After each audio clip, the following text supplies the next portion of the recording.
They say you never forget where your soul was born. For me, it was here. Michigan, lakes, rivers, ponds, places where I first felt wonder and freedom, where I swam as a kid and felt something bigger than me holding me up. I'm GP3, a lifelong musician and FM Colorado broadcaster, a curious soul from this earth, just like you.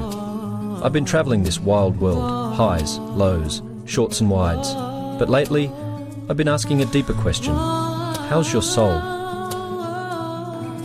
So here's where we begin, not with answers, but with questions. What is the soul? Where does it go when we hurt? How do we bring it home? If you're here with me, then thank you, because you're not watching a show, you're joining a journey. We're not searching outside of ourselves anymore, we're all just walking each other home, from confusion to clarity, from fragmentation to wholeness, and maybe from knowing things with the mind to remembering things with the soul. This is just the beginning. I'm GP3, and I'll see you on the road. We're soul searching together.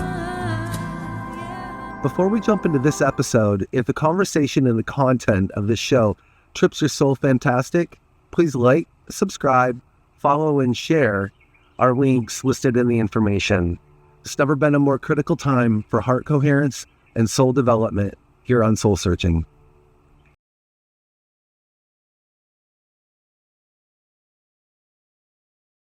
Hi, I'm GP3, and you're on Soul Searching, a weekly adventure in getting to know the human self and the body at large. We're here in Missouri with two great people who just recently put on a festival, and I thought what a great opportunity to unpack all the good things that are about what they've done to get there, and about what happened, and about where it goes from there, because impacting the human soul right now has never been the most important aspect of what we're all here doing. And so, from New Earth, I'd like to introduce Christine Kick and Michael Miller. Thanks for being on the show. Thank you for having us. Thank you. Hey, I had a great time at your event. I found that it was very rejuvenating. As a person that a traveling initiate myself, I needed a place to kind of just be. And your festival allowed that. Tell me a little bit about New Earth and what that festival was all about. Yeah, so New Earth Fest was, and will continue to be in the future, a festival that is centered around the idea that we are all a part of and the birthday process of the New Earth. And all of the different things that were right. Celebrating that as a community in our community here in Missouri, Nice. outside of St. Louis. So really looking to cultivate that type of community right here in the heartland. Wow. Okay. And so, how long have you been applying towards this event? How long did it take you to come to this? I guess on the shorter time frame. I pulled the trigger to make this happen about 4 months before the event, so earlier this year. Okay. Wow. And you felt a leading, a calling, a leading, an inspiration. That's probably greater than that. These are short words for probably a big thing. Yeah, it definitely felt important and timely to do it in a shorter timeline, partially because of the logistics of what the venue had available. Right. Partially because it was something that felt very timely to do it this year, and because I think there's obviously the idea that we can always wait until it's the perfect expression of it and holding out for that vision, and then it can always be better and different in the future. Right. But let's get it going. Let's start this process right now. Yeah. Someone's got to get the ball rolling. Yeah. So right. And okay. Well, that brings up a couple of things, because I'm sure you've felt that there is an earth shift happening here. That we've been in it. That it continues, and so it seems to me that those that have been looking at self and, you know, asking questions, and maybe you tap into other resources in the ether for that too. But the timing of this earth change brings, well, one earth passes away kind of thing, and one now new earth is being birthed, right? And so the urgency seems a little bit like a timing because the people here had to be made ready for something more, you know? So what are you sensing? I feel that that process that you just described, that there's this death of the old earth and this birth of the new earth, that is always happening. Isn't it? Yeah. So, I want to be clear about that. It's not so much that it's like, oh, in 2025, this is exactly happening right now, and it's this big paradigm shift. It's in ever happening. And yeah, with that being said, just circling back to this idea that, and on one hand, this happened in a really short time frame, and on another hand, that this has been a long time coming, and yet this new earth just in the collective consciousness Right. is emerging now more than ever before. Yeah. And a lot of that has to do with the fact that we share a nation Right. in an unprecedented way, and that this need, because there's also been so much turmoil Yeah. on the earth. Right. And these stories, these narratives that aren't working for everyone, that we can sense a higher. Yeah, there's something more beyond that. I think collectively, let me pull that back.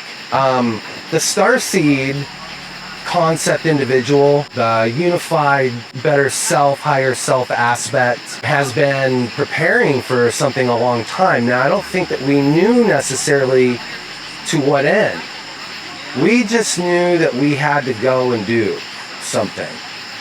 And it's interesting that when we're like this timeline where you can get a sense that we've jumped timelines. Oh, we didn't have that negative effect timeline that was or brought up that could be, you know, we actually averted that, you know. And so we're coming into you know, the aspects of like a coherence, you know, with this now. So it's like, no, actually, self-empowerment, I make the choice about what's going to be going down here for me. And that awakening alone through humanity seems to be like really coming to service now. What do you think, Mike? I think that we are at a special time in humanity. In the past, we were sort of limited to our own region, our own sort of tribe. Yeah. Connectivity was sort of limited, and the way information could be sent was limited. Even the view of the Earth, from flat Earth to like around there, and then like when we first sent cameras into space and then looked back, it was all like Earth 1 units. It's the first time like the whole concept of like a whole thing. And now we can talk to anyone around the world at any time. Right. So now we are all sort of connected together in this new like kind of thing. So it does feel like something new. It's very present.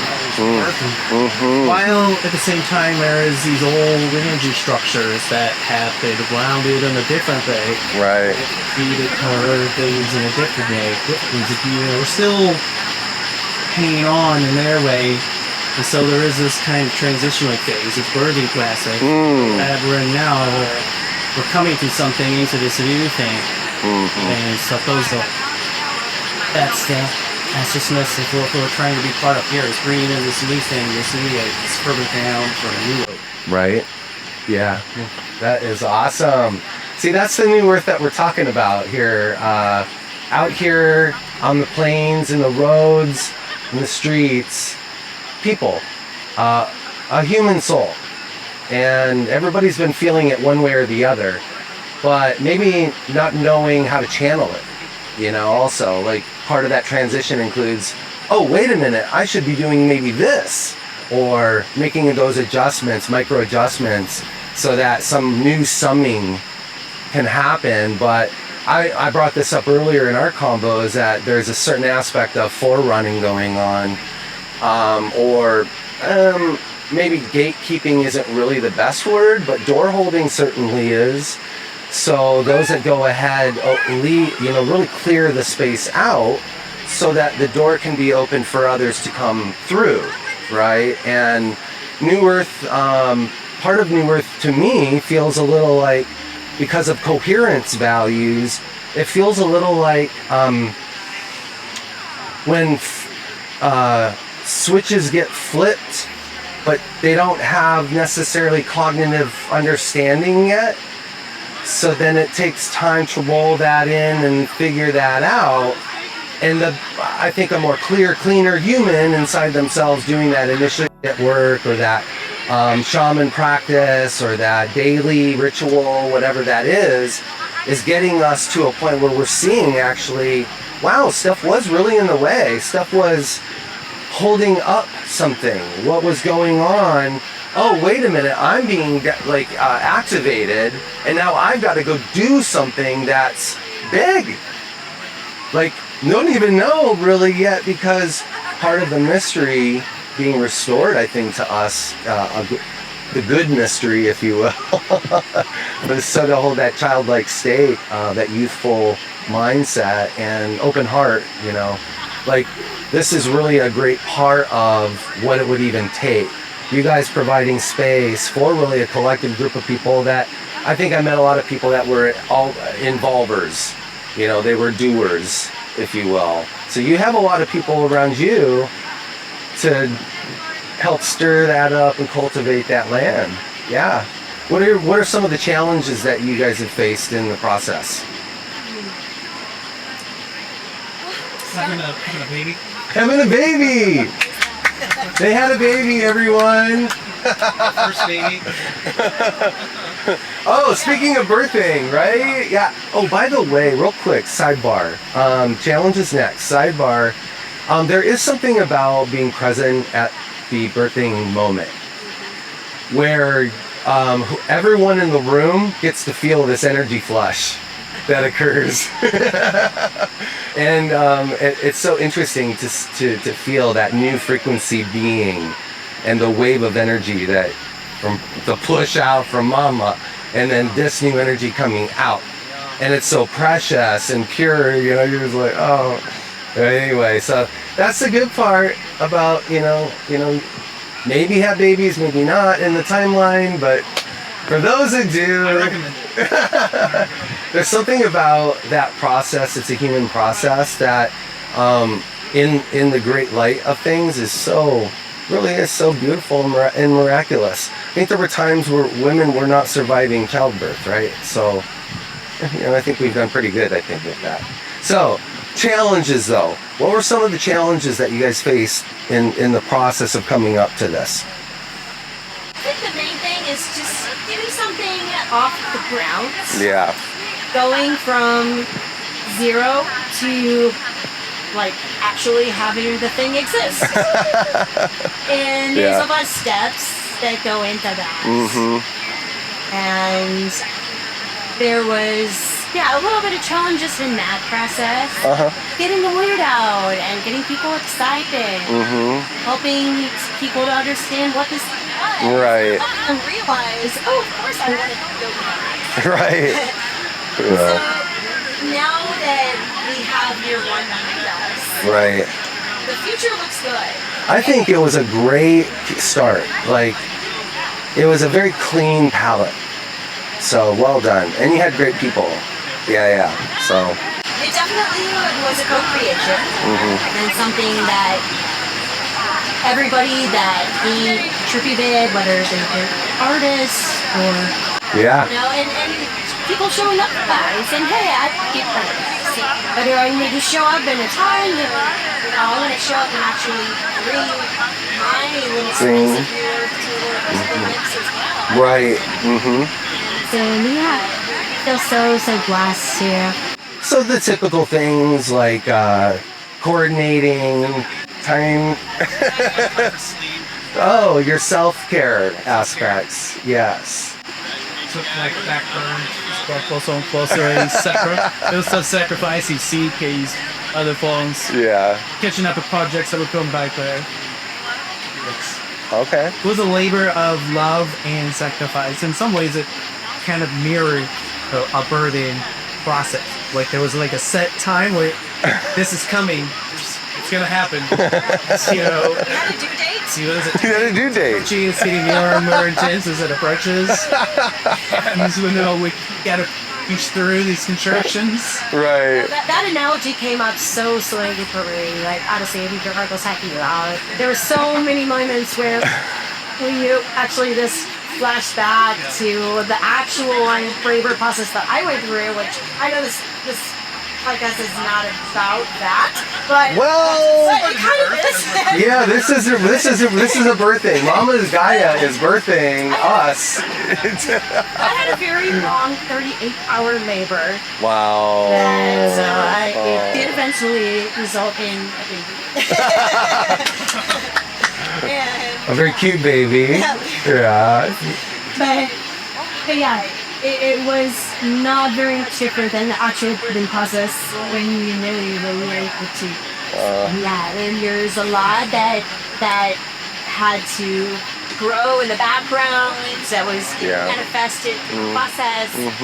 And, you know, even just the week of being on site a few days before, Micheal kept reminding me, you're in hour 37 of labor, like you're fully dilated, like we've been pushing, like you're doing this.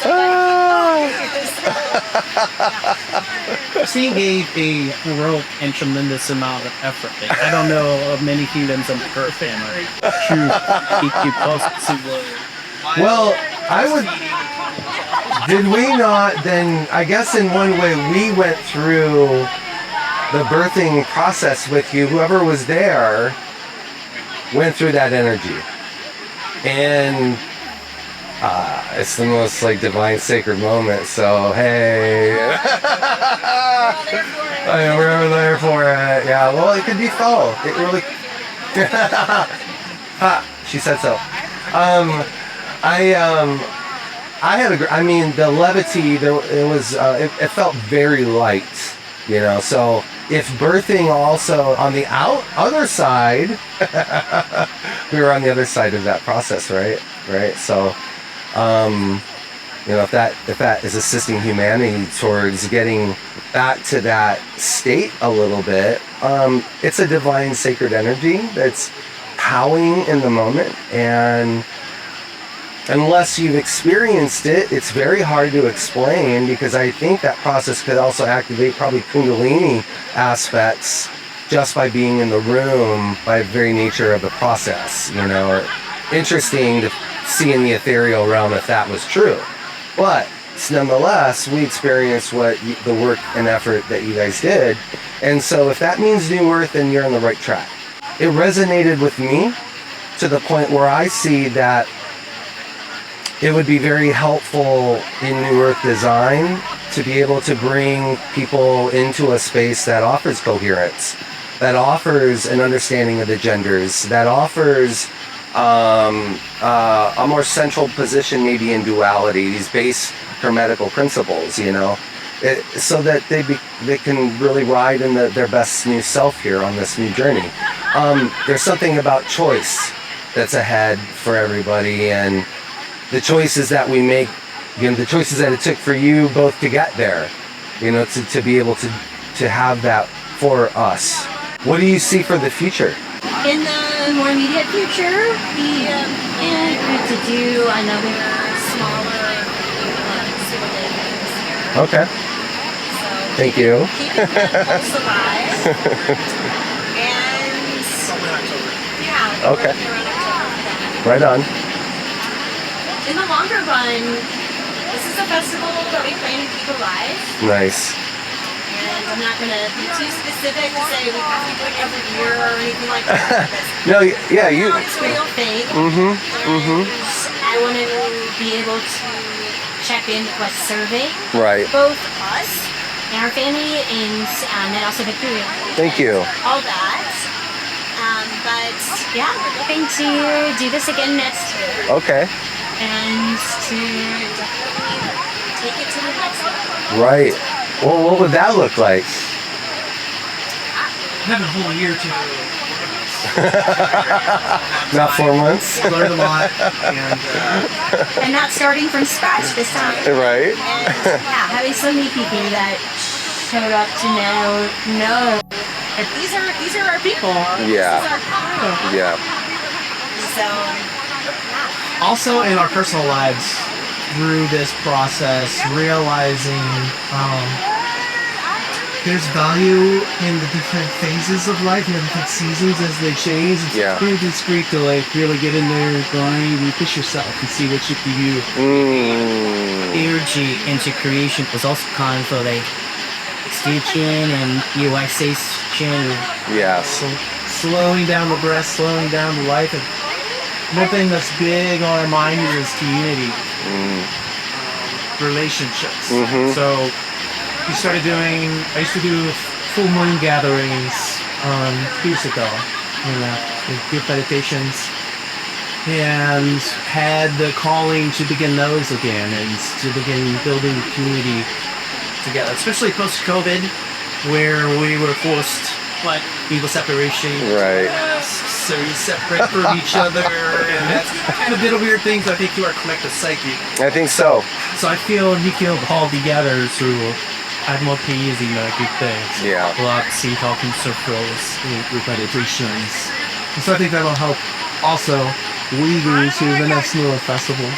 Well, The New Earth Festival together. we did at your you had a post-party gathering where we did that breath work. That was awesome. Yeah.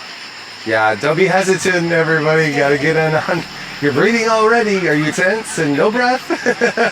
That was intense. That was fun. That was a high level thing. It was not like a low level breathing exercise. It's breathing. Yeah. Because of singing, I have long history in breathing from way down here, which really helped out because of not focusing so much on trying to capture breath. I was actually able to extend breathing better. But I hadn't been in a breathing class, so that was good. So cool. Shameless plug, everybody, And this is St. Louis, Missouri area, so we're gonna put out the word, and for souls out there that are becoming more aligned and maybe congruent with self and would like to seek out community, we'll have all the information in the feed information.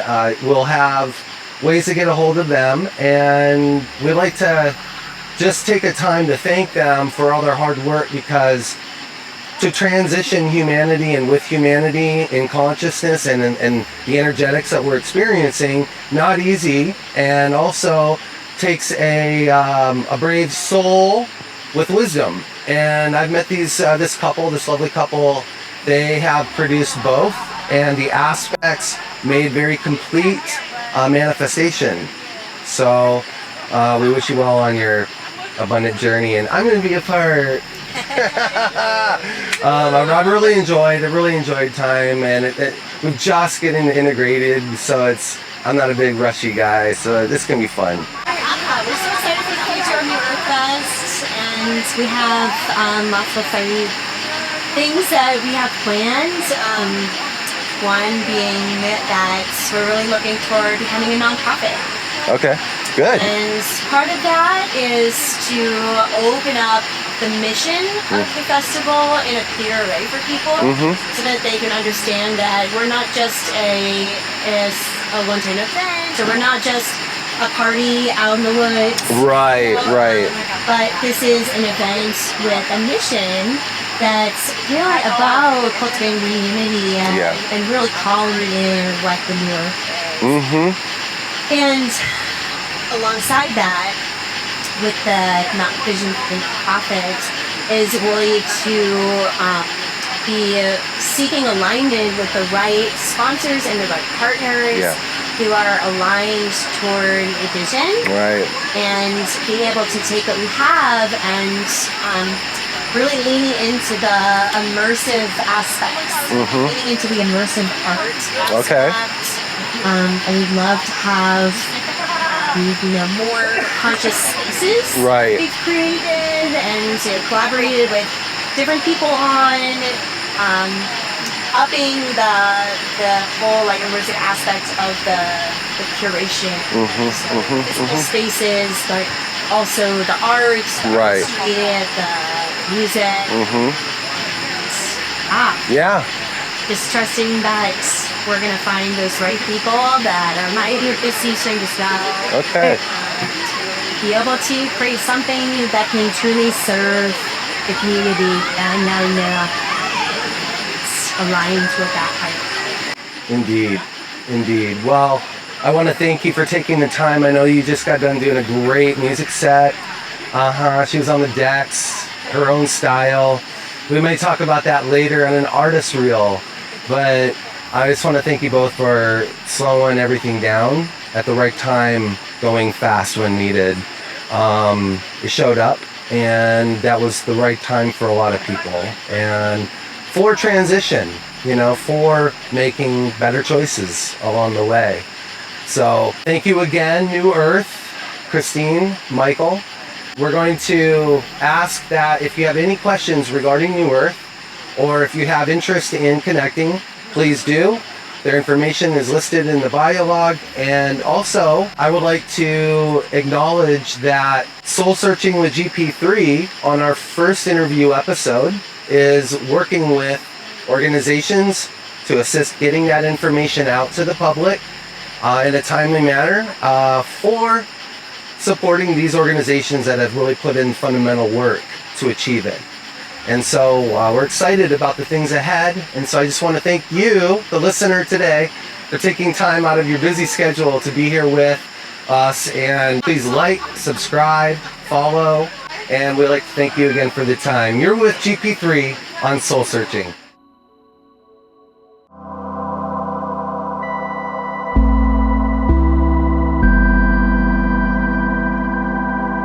If you like the content of this show and have enjoyed the conversation, please like, subscribe, and follow. And feel free to share our links everywhere you can. It's the most critical time for human soul development, and you're on the right track. You're with GP3 on Soul Searching.